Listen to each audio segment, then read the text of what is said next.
আসসালামু আলাইকুম প্রিয় দর্শক সকলকে আমন্ত্রণ জানাচ্ছি আজ মঙ্গলবার 17 জুন 2025-এর খুবই গুরুত্বপূর্ণ নতুন নিম্নচাপের আবহাওয়ার খবরে। আগামী 24 ঘন্টার মধ্যে সারা দেশেই আবারও শুরু হতে যাচ্ছে দফায় দফায় ভারী থেকে অতি ভারী বৃষ্টিপাতের দাপট। আজ রাত থেকেই আগামী 30 জুন পর্যন্ত দেশের বিভিন্ন অঞ্চলে টানা 2 সপ্তাহ মাঝারি থেকে ভারী বর্ষণের সতর্কতা রয়েছে।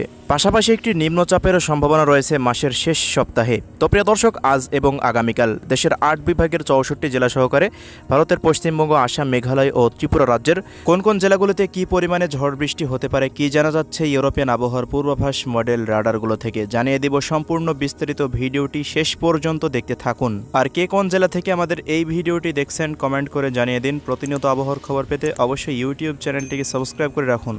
তো প্রিয় দর্শক, আমরা এই মুহূর্তে সরাসরি চলে আসলাম মেঘলা মোডে। আমরা শুরুতেই আজ দেখে নিব দেশের কোন কোন অঞ্চলগুলোতে আজ সারাদিন আকাশ মেঘলা নিয়ে থাকতে পারে আজ এবং আগামীকাল।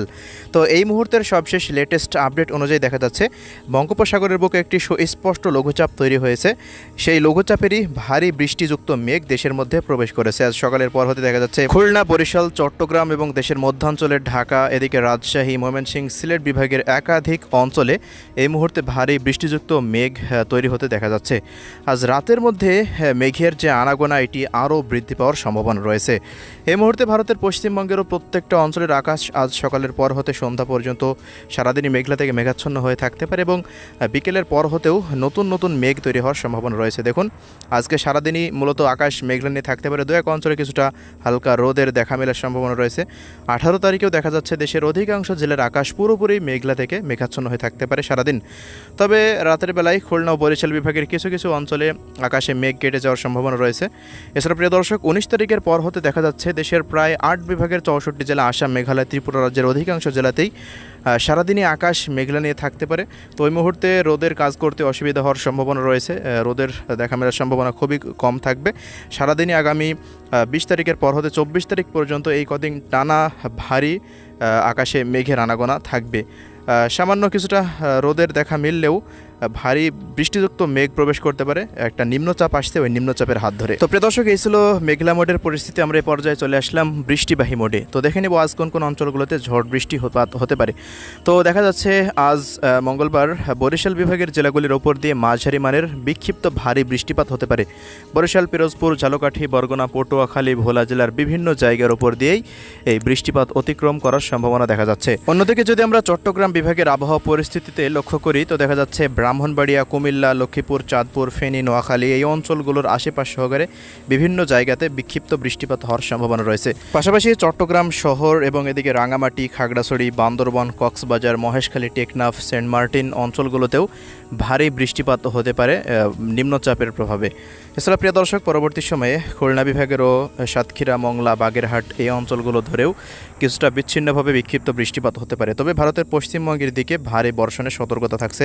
উত্তর, দক্ষিণ 24 পরগনা, পূর্ব পশ্চিম মেদিনীপুর, পুরুলিয়া, বাঁকুড়া, বর্ধমান, হাওড়া, হুগলি, কলকাতা, চন্দননগর, খড়গপুর, জমশেদপুর এই অঞ্চলগুলো ধরে মালদা, মুর্শিদাবাদ, বীরভূম, নদিয়া জেলার প্রত্যেকটা অঞ্চলেই বিক্ষিপ্ত মাঝারি থেকে ভারী বৃষ্টিপাত হওয়ার সম্ভাবনা মঙ্গলবারের দিন। এছাড়া আমরা যদি ঢাকা বিভাগের আপডেটে লক্ষ্য করি তো দেখা যাচ্ছে ঢাকা শহরেরও বিভিন্ন জায়গাতে বিক্ষিপ্ত বৃষ্টিপাত হতে পারে। শরীয়তপুর, মাদারীপুর, গোপালগঞ্জ, টঙ্গীপাড়া, মুন্সিগঞ্জ, নরসিংদী, কাপাসিয়া, কটিয়াদি, কিশোরগঞ্জ, গাজীপুর, এদিকে রাজবাড়ী, মানিকগঞ্জ, শিবালয় এই অঞ্চলগুলো, টাঙ্গাইল জেলার বিভিন্ন জায়গাতেও বৃষ্টিপাত হওয়ার সম্ভাবনা থাকছে। বিক্ষিপ্ত আকারে ভারী বৃষ্টির সম্ভাবনা নেই। এছাড়া প্রিয় দর্শক, এদিকে খুলনা বিভাগের কুষ্টিয়া, মেহেরপুর, চুয়াডাঙ্গা, ঝিনাইদহ, মাগুরা, যশোর এই অঞ্চলগুলোতেও বিক্ষিপ্ত প্রকৃতির বৃষ্টিপাত হওয়ার সম্ভাবনা থাকছে। তো মঙ্গলবারের আবহাওয়া পরিস্থিতিতে দেখা যাচ্ছে বাংলাদেশ ও পশ্চিমবঙ্গের অধিকাংশ জেলা জুড়েই সারাদিনই আকাশ মেঘলা নিয়ে থাকতে পারে, যা আমরা শুরুতে দেখলাম, এবং বিক্ষিপ্ত বৃষ্টিপাতের পরিমাণটা 2 বাংলা জুড়ে হওয়ার সম্ভাবনা রয়েছে। তো আমরা এই পর্যায়ে চলে আসলাম সিলেট বিভাগের আপডেটে। তো সিলেট, সুনামগঞ্জ, মৌলভীবাজার, হবিগঞ্জ, চরখাই, জয়ন্তাপুর, শতকবাজার, বিশ্বম্ভরপুর, ফেনারবাগ, ইতনা এই অঞ্চলগুলোর অধিকাংশ জায়গাতে, নাসিরনগর, হাবিবগঞ্জের আশেপাশ দিয়ে বিক্ষিপ্ত ভারী বৃষ্টিপাত হওয়ার সম্ভাবনা দেখা যাচ্ছে। ময়মনসিংহ বিভাগেরও ময়মনসিংহ, শেরপুর, জামালপুর, নেত্রকোনা, ফুলপুর, তারাকান্দা, বাহাদুরাবাদের আশেপাশ দিয়েও বিক্ষিপ্ত বৃষ্টিপাত হওয়ার মতো সম্ভাবনা দেখা যাচ্ছে। এছাড়া রাজশাহী বিভাগেরও রাজশাহী, চাঁপাইনবাবগঞ্জ, নওগাঁ, জয়পুরহাট, বগুড়া, সিংড়া, তাড়াশ, নাটোর, সিরাজগঞ্জ এই অঞ্চলগুলো ধরে ওদিকে নওগাঁ, জয়পুরহাটেরও দু এক অঞ্চলে বিক্ষিপ্ত প্রকৃতির বৃষ্টিপাত হওয়ার মতো সম্ভাবনা রয়েছে মঙ্গলবার। পাশাপাশি আমরা যদি রংপুর বিভাগের আবহাওয়া পরিস্থিতির দিকে লক্ষ্য করি তো দেখা যাচ্ছে রংপুর বিভাগেরও রংপুর, দিনাজপুর, ঠাকুরগাঁও, পঞ্চগড়, নীলফামারী, লালমনিরহাট, কুড়িগ্রাম ও গাইবান্ধা জেলার বিভিন্ন জায়গার ওপর দিয়েও কিছুটা বৃষ্টিপাত হওয়ার সম্ভাবনা থাকছে মঙ্গলবারের দিন। তো বলা যাচ্ছে যে দেশের 8 বিভাগের 64 জেলার ওপর দিয়ে বিক্ষিপ্ত ছড়িয়ে ছিটিয়ে বৃষ্টিপাত হতে পারে। একটানা ভারী বর্ষণের সতর্কতা আজ নেই, তবে আগামী 19 তারিখের পর থেকে বিক্ষিপ্ত বৃষ্টিপাতের পরিমাণ বৃদ্ধি পাওয়ার সম্ভাবনা রয়েছে। পাশাপাশি ভারতের উত্তরবঙ্গের জেলাগুলির আপডেটে দেখা যাচ্ছে উত্তরবঙ্গের দার্জিলিং, জলপাইগুড়ি, আলিপুরদুয়ার, কোচবিহার, কালিম্পংয়েরও বিভিন্ন জায়গাতে বিক্ষিপ্ত প্রকৃতির বৃষ্টিপাত থাকতে পারে। তো প্রিয় দর্শক, এই ছিল বাংলাদেশ ও পশ্চিমবঙ্গের প্রত্যেকটা জেলার বিস্তারিত আবহাওয়া আপডেট। ভিডিওর মধ্যে যদি কোনো জেলার নাম বাদ পড়ে যায় অবশ্যই কমেন্ট করে জানাতে ভুলবেন না, কমেন্টের রিপ্লাই দেওয়া হবে, প্রত্যেকটা জেলার আপডেটই তুলে ধরা হবে। তো আজকের আবহাওয়া পূর্বাভাসে যা দেখলাম, আজকে এবং আগামীকাল থেকেই মাঝারি থেকে বিক্ষিপ্ত বৃষ্টিপাত হতে পারে, তবে 19 তারিখের পর থেকে দেশের 8 বিভাগের 64 জেলাতেই ভারী বর্ষণের সতর্কতা রয়েছে। মাস শেষে একটি নিম্নচাপের সম্ভাবনার কথা জানা যাচ্ছে ইউরোপিয়ান আবহাওয়ার পূর্বাভাস মডেল রাডারগুলো থেকে। নিম্নচাপটি প্রবেশ করলেও কিছুটা ভারী বর্ষণ হতে পারে 3 থেকে 4 দিন মতো। তো এই ছিল আজকের সংক্ষিপ্ত আবহাওয়া রিপোর্ট। আল্লাহ হাফেজ।